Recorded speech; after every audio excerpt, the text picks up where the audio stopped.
Hey, Busy Bees! Today we are back with another chapter in our My Word School series, Book 13, Mrs. Patty is Batty by Dan Gutman. Pictures by Jim Palett.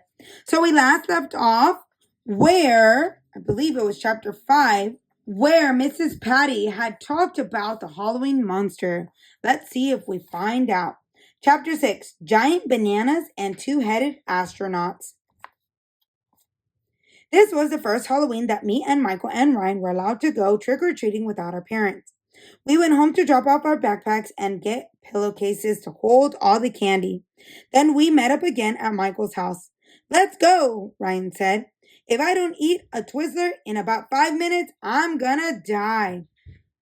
Not so fast, Michael said, opening up a big map he had drawn. I worked it all out so we'll have the maximum candy accumulation.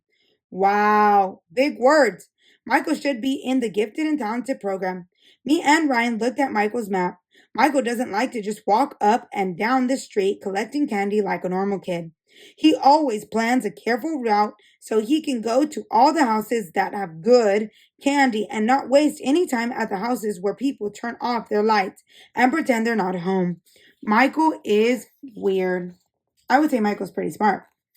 Well, we'll save Mrs. Patty's house for last, Michael said. She says she has more candy than anybody in town. Let's go. I was thinking about what Mrs. Patty said earlier at school. Do you think there really is a Halloween monster? I asked the guys as we headed up the street. Of course not, Michael said. Mrs. Patty was just yanking our chain. We'd better be careful just in case, Ryan said. We set off on our candy quest. There were lots of kids in weird costumes walking up and down the street. Giraffes, Darth Vaders, two-headed astronauts, princesses, cowboys, ghosts, 4 kids dressed up as a bunch of giant bananas. What a freak show. We saw teenagers dressed up like bums. Teenagers always dress up like bums on Halloween. That must be an easy costume to make, because teenagers dress like bums even when it isn't Halloween. Trick or treat, we shouted when we got to the first house on Michael's map. A lady opened the door.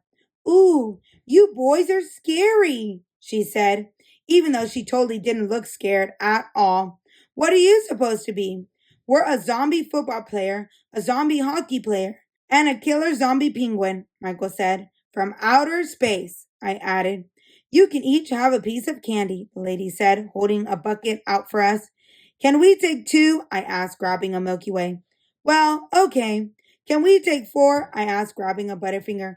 No, the lady said, pulling back the bucket. That lady was mean. We went to the next house and got candy there.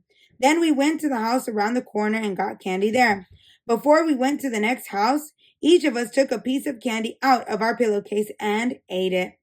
There's no reason you have to wait until the end of trick-or-treating to start eating your candy. You need to start eating your candy right away, so you'll have enough energy to get more candy. That's the first rule of being a kid. Michael led us a few blocks away to the next house on his map. He rang the doorbell, and the weirdest thing in the history of the world happened. A lady answered. Well, that wasn't the weird part, because ladies answer the doors all the time. The weird part was who the lady was. She wasn't a regular person. She was Mrs. Cooney, our school nurse. It was weird. I thought Mrs. Cooney lived in the nurse's office, but she lives in a regular house just like a regular person. Trick or treat, we shouted. Ooh, I'm scared, Mrs. Cooney said, even though she totally didn't look scared at all. Mrs. Cooney brought out a bowl filled with apples, carrots, and nuts. Apples, carrots, and nuts?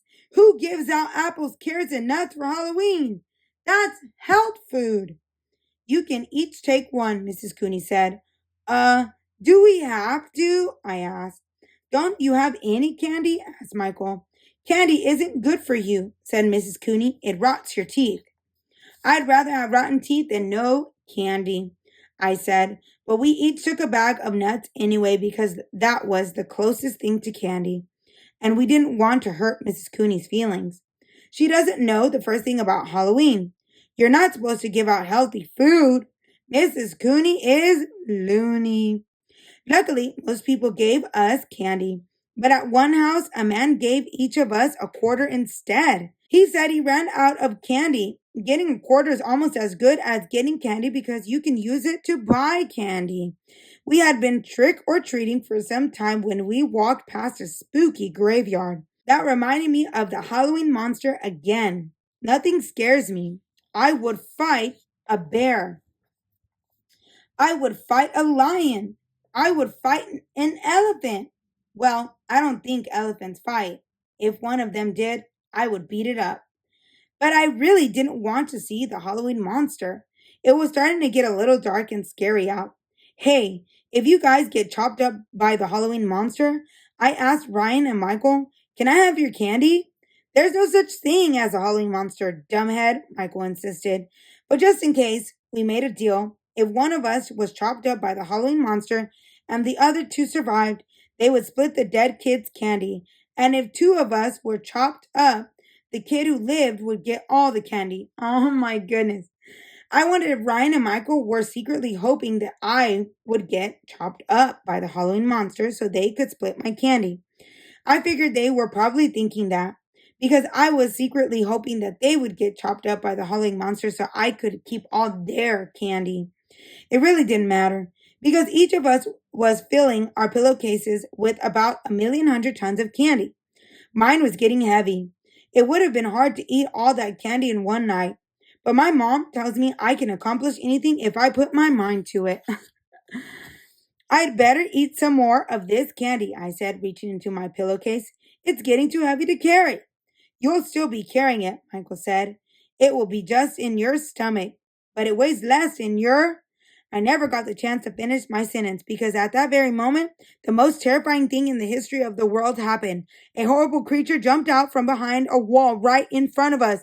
It was the Halloween monster!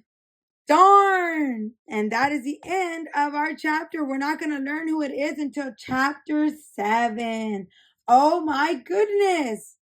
I cannot even believe that.